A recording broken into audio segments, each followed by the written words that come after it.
ትላንት የሚባል ነገር የለም፣ ነገ የሚባል ነገር የለም። አሁን አዲስ ኪዳን ማለት እኮ አሁን ነው እኮ። አሁን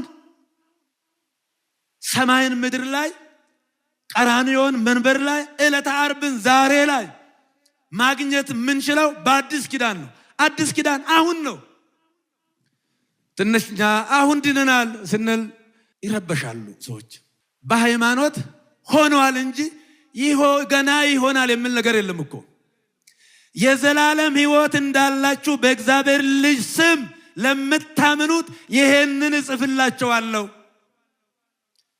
የለመነውን ልመና እንደሚሰጠን ብናምን አሁን እንደተቀበልን እናውቃለን። አንደኛ ዮሐንስ 5:13 አንትሙ ሰበጻይክሙ ሀበ ጽዮን ሀገር እግዚአብሔር ሕያው ኢየሩሳሌምን ተበሰማያት ወሀበአእላፍ መላእክት ፍስዋን ወማኅበረ በኵር ለጽሑፍ አስማቲሆሙ በሰማያት ወሀበ እግዚአብሔር መኮንነ ኩሉ ወሀበ ኢየሱስ ሩይ ወመርላ አዳስ ስራት ወለን ዛ ተደምነ ባቢዜ ይሄይስ ተናግሮ እግዚአብሔር ይላል።